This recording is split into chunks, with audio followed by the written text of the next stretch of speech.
Hello guys, welcome back to our channel. Episode ആരംഭിക്കുമ്പോൾ കാണിക്കുന്നത് നെല്ലിശ്ശേരിയാണ്. സന്ദീപിന്റെയും അനഘയുടെയും വിവാഹം കഴിഞ്ഞ് ഇവനെയും ബിസിനസ് കാര്യങ്ങളെല്ലാം നോക്കാൻ ഏൽപ്പിക്കണം.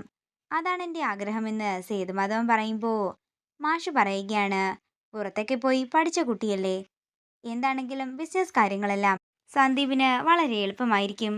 സന്ദീപിന് പിന്നെ നല്ല ധൈര്യവും ആത്മവിശ്വാസവും ഉണ്ടെന്ന് എല്ലാവർക്കും അറിയാവുന്ന കാര്യമാണല്ലോ. എന്ത് കാര്യത്തിന് ഇറങ്ങി തിരിച്ചാലും സന്ദീപിന്റെ ധൈര്യം കൊണ്ട് അത് വിജയിക്കുക തന്നെ ചെയ്യും. എല്ലാവരോടും എന്ത് കാര്യവും മനസ്സ് തുറന്ന് സംസാരിക്കാൻ സന്ദീപിനെ കൊണ്ടാകില്ല. അതാ ഏക പ്രശ്നം.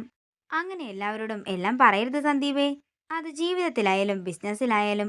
ഇത് കേൾക്കുന്ന സേതുമാധവൻ പറയുകയാണ്, അത് മീര പറഞ്ഞത് ശരി തന്നെയാ. ചില കാര്യങ്ങളെല്ലാം നമ്മുടെ മനസ്സിൽ തന്നെ സൂക്ഷിക്കുന്നതാകും നല്ലത്. ചിലപ്പോഴേ നമ്മൾ പ്രതീക്ഷിക്കാത്ത തിരിച്ചടികളായിരിക്കും അതിൽ നിന്നും ലഭിക്കുക. അതേസമയം വൃന്ദാവനം വീട്ടിലുള്ള എല്ലാവർക്കും ഡ്രസ്സും വാങ്ങിക്കൊണ്ട് അവന്തിക അങ്ങോട്ടേക്ക് വരികയാണ്. ആഹാ, നിങ്ങൾ നേരത്തെ എത്തിയോ? നിങ്ങൾ വരുമോ എന്ന് എനിക്ക് സംശയമായിരുന്നു. എന്നാലും ആവണിക്ക് വരെയുള്ള ഡ്രസ്സ് ഞാൻ എടുത്തിട്ടുണ്ട്. തുടർന്ന് സേതുമാധവൻ പറയുകയാണ്, ഇവൻ ഇടയ്ക്കിടയ്ക്ക് എൻ്റെ അടുത്ത് വന്ന് പറയും ഒരു കാര്യം പറയാനുണ്ടെന്ന്. ഇവൻ അങ്ങനെ പറയുമ്പോഴേ എനിക്ക് ടെൻഷനാ. ഇനിയിപ്പോ ഈ വിവാഹം വേണ്ടെന്ന് പറയാനാണോ, അതോ ഇവന്റെ മനസ്സിൽ വേറെ ആരെങ്കിലും ഉണ്ടോ, അങ്ങനെയൊക്കെ. പക്ഷേ ഇവൻ വന്ന് ഇത് എത്രയും പെട്ടെന്ന് നടത്തണമെന്ന് പറഞ്ഞപ്പോഴേ ഞാൻ തന്നെ ഞെട്ടിപ്പോയി. അല്ല, ആതിര എവിടെ, കണ്ടില്ലല്ലോ എന്ന് അവന്തിക ചോദിക്കുമ്പോ അവള് അച്ചുവിന്റെ കൂടെ മുകളിലാണെന്ന് കമല പറയുന്നു. ആണോ, എന്നാ ഞാൻ പോയി കണ്ടിട്ട് വരാമെന്ന് പറഞ്ഞ് അവന്തിക മുകളിലേക്ക് പോകുന്നു. അതേസമയം അർച്ചനയുടെ മുറിയിലിരുന്ന് പൊട്ടിക്കരയുകയാണ് ആതിര. ഞാൻ എത്രയൊക്കെ കരഞ്ഞാലും ഇന്നത്തോടെ എല്ലാം തീരുമല്ലോ, അതിന്റെ ഒരു വിഷമം. അതേസമയം അങ്ങോട്ടേക്ക് അവന്തിക വരികയാണ്.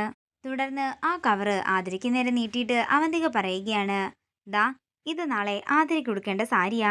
നീ സാരി ഉടുത്ത് നിൽക്കുമ്പോൾ അവിടെയുള്ള ആർക്കെങ്കിലുമൊക്കെ തോന്നണം ഇനി ഇവളാണോ കല്യാണ പെണ്ണെന്ന്. നിങ്ങൾ വൃന്ദാവനംകാരുടെ മുഖത്തൊക്കെ ആകെ നിരാശയാണല്ലോ. സന്ദീപിനെ മരുമകനായിട്ടും അല്ലെങ്കിൽ അളിയനായിട്ടും ഒക്കെ കിട്ടാത്തതിന്റെ വിഷമമാണോ എന്ന് അവന്തിക ചോദിക്കുന്നു.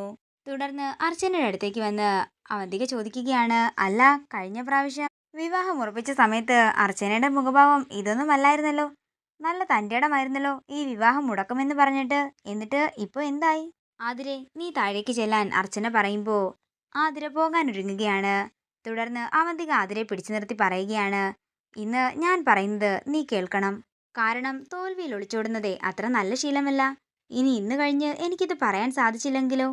ഇത് കേൾക്കുന്ന ആതിര വീണ്ടും മുറിയിൽ നിന്നും പുറത്തേക്ക് പോകാൻ ഒരുങ്ങുമ്പോ അർച്ചന ആതിരയെ പിടിച്ച് തന്റെ അടുത്തേക്ക് ചേർത്ത് നിർത്തുകയാണ്. അനിയത്തിക്ക് മനസ്സിലായില്ലെങ്കിലും ചേച്ചിക്ക് മനസ്സിലായല്ലോ, നല്ല കാര്യം തന്നെ. തുടർന്ന് അവന്തിക പറയുകയാണ്, ഞാൻ കരുതിയത് ആതിര വരില്ലെന്നാ. അല്ല, മുമ്പത്തെ പോലെ അനിയത്തിക്ക് ചേച്ചി എന്തെങ്കിലും വാക്ക് തന്നിട്ടുണ്ടോ ഈ വിവാഹം മുടക്കുമെന്ന്? അങ്ങനെയൊന്നും പറയില്ലെന്ന് എനിക്കറിയാം. കാര്യം എന്താണെന്നറിയാമോ, അതിനുള്ള ആൾബലമൊന്നും ഇപ്പൊ അർച്ചനയ്ക്കില്ല. എന്നാലേ എനിക്ക് അങ്ങനെയൊക്കെ ചെയ്യാനായിട്ട് ആൾബലത്തിന്റെ ഒന്നും ഒരാവശ്യവുമില്ല. ഈ മത്സരത്തിന്റെ അവസാന ഭാഗങ്ങളിലൊന്ന് എന്താണെന്നറിയാമോ, അനഘ വിവാഹ മണ്ഡപത്തിലേക്ക് കയറുമ്പോ നീയും സുന്ദരിയായി തന്നെ അവിടെ ഉണ്ടാകണം. അത്രയും പറഞ്ഞുകൊണ്ട് അവന്തിക ആ കവർ നീട്ടുമ്പോൾ അർച്ചന പറയുകയാണ്, സ്നേഹത്തോടെ തരുന്നതല്ലേ, നീ വാങ്ങിച്ചോ. എന്താണെങ്കിലും ഇതുടുക്കേണ്ട ആവശ്യമൊന്നും നിനക്ക് വരില്ല. അതിന് വിവാഹം നടന്നിട്ട് വേണ്ടേ. ഇത് കേൾക്കുന്ന അവന്തിക ഒരു ഞെട്ടലോടെ അർച്ചനയെ നോക്കുകയാണ്. നേരത്തെ നിങ്ങൾ പറഞ്ഞില്ലേ, ആ വാശിയോടെയും തൻ്റെ ഇടത്തോടെയും ഞാൻ പറയുകയാണ്, ഈ വിവാഹം ഞാൻ മുടക്കിയിരിക്കും. ഈ ഒരു പകലും ഒരു രാത്രിയും ഉണ്ടല്ലോ, നീ മുടക്കി കാണിക്ക്, നമുക്ക് നോക്കാം. തുടർന്ന് തൻ്റെ വിരൽ ഞൊടിച്ചിട്ട് അവന്തിക പറയുകയാണ്, അങ്ങനെ ഈ വിവാഹം മുടക്കുകയാണെങ്കിലേ നീ ഇങ്ങനെ വിളിച്ചാൽ ഞാൻ നിന്റെ മുമ്പിലുണ്ടാകും. പിന്നെ ഈ സാരി ഉണ്ടല്ലോ, നിന്റെയും സന്ദീപിന്റെയും വിവാഹത്തിന് സമ്മാനമായി അവന്തികേടത്തി തന്നതാണെന്ന് നീ കരുതിയാ മതി. ഇത് കേൾക്കുന്ന അവന്തിക പറയുകയാണ്, നീ വീണ്ടും നിന്റെ അനിയത്തിയെ കൊണ്ടെന്തിനാ ഇങ്ങനെ ഒരു വെടിവേഷം കെട്ടിക്കുന്നത്? പറഞ്ഞാൽ പറഞ്ഞ കാര്യങ്ങൾ ചെയ്യാനേ. നിന്റെ പേര് അനഘയെന്നും നിന്റെ ചേച്ചിയുടെ പേര് അവന്തികയെന്നൊന്നും അല്ലല്ലോ. നിങ്ങളുടെ കാര്യം കഷ്ടം തന്നെയെന്ന് പറഞ്ഞുകൊണ്ട് അവന്തിക അവിടെ നിന്ന് പോകുന്നു.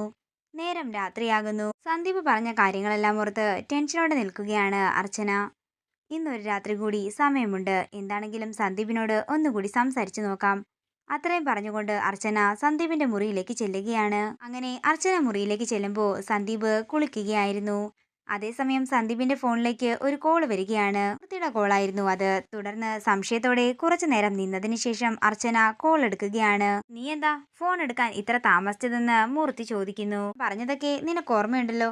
നാളെ വിവാഹ മണ്ഡപത്തിൽ വെച്ച് നീ എന്തെങ്കിലും വേണ്ടാദിനം കാണിച്ചാലേ നിന്റെ അച്ഛനെയും ഏട്ടത്തിമാരെയും ഏട്ടനെയും ഒന്നും തന്നെ ഞാൻ വെറുതെ വെച്ചേക്കില്ല. മര്യാദയ്ക്ക് ആ പെണ്ണിനെയും കെട്ടി തിരിച്ചു പോന്നോണം. ആരുടെ ആരോടെങ്കിലും എന്തെങ്കിലും പറയാൻ നിന്നാലേ അന്ന് നിന്റെ ഏട്ടനെ വണ്ടി തട്ടിയതുപോലെ ആകില്ല.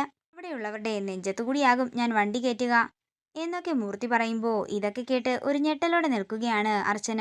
അങ്ങനെ അർച്ചനയ്ക്ക് കാര്യങ്ങളെല്ലാം മനസ്സിലായി തുടങ്ങിയിരിക്കുകയാണ്. തുടർന്ന് സന്ദീപ് പുറത്തേക്ക് ഇറങ്ങുമ്പോൾ അർച്ചന പെട്ടെന്ന് തന്നെ മുറിയിൽ നിന്നും പുറത്തേക്ക് പോകുന്നു. തുടർന്ന് വീണ്ടും മൂർത്തി സന്ദീപിന്റെ ഫോണിലേക്ക് വിളിച്ചിട്ട് പറയുകയാണ്, ഒരു കാര്യം പറയാൻ മറന്നുപോയി. സന്ദീപിനും അനഘയ്ക്കും വിവാഹമംഗള ആശംസകൾ. അത്രയും പറഞ്ഞുകൊണ്ട് മൂർത്തി കോള് കട്ട് ചെയ്യുന്നു. പിന്നീട് കാണിക്കുന്നത് മുറിയിലേക്ക് ചെല്ലുന്ന അർച്ചന സച്ചിയോട് കാര്യങ്ങളെല്ലാം പറയുന്നതാണ്. സച്ചിയേട്ടൻ്റെ ഒരു ഫ്രണ്ട് സൈബർ സെല്ലിൽ ഉണ്ടെന്നല്ലേ പറഞ്ഞത്? നമ്പർ എനിക്കറിയാം. ആ നമ്പർ വെച്ച് ട്രേസ് ചെയ്യാൻ പറ്റുമോ? സച്ചിയേട്ടാ, സന്ദീപ് അനഘയെ വിവാഹം കഴിച്ചില്ലെങ്കിൽ അയാള് ഇവിടെയുള്ള എല്ലാവരെയും കൊല്ലുമെന്നാ സന്ദീപിനോട് പറഞ്ഞിരിക്കുന്നത്. കൂടാതെ അന്ന് സച്ചിയേട്ടനെ ഒരു വണ്ടി തട്ടിയെന്ന് പറഞ്ഞില്ലേ, അതും അയാൾ മനഃപൂർവ്വം ക്രിയേറ്റ് ചെയ്ത ഒന്നാണ്. ഇതൊക്കെ കേൾക്കുന്ന സച്ചി ഒരു ഞെട്ടലോടെ നിൽക്കുകയാണ്. അയാൾ ആരാണെങ്കിലും വെറുതെ വിടാനേ പാടില്ല സച്ചിയേട്ടാ. തുടർന്ന് അർച്ചന സച്ചിക്ക് ആ നമ്പർ പറഞ്ഞു കൊടുക്കുകയും സച്ചി സൈബർ സെല്ലിലെ കൂട്ടുകാരനെ വിളിച്ച് നമ്പർ കൊടുക്കുകയും ചെയ്യുന്നു. ഇതോടുകൂടി ഇന്നത്തെ എപ്പിസോഡ് ഇവിടെ തീരുകയാണ്. വീഡിയോ ഇഷ്ടമായെങ്കിൽ മറക്കാതെ ലൈക്ക് ചെയ്യുക, ഷെയർ ചെയ്യുക, കമന്റ് ചെയ്യുക. കൂടുതൽ സീരിയൽ അപ്ഡേറ്റ്സിനായി മറക്കാതെ സബ്സ്ക്രൈബ് ചെയ്യുക നയൻസ് ക്രിയേഷൻസ്.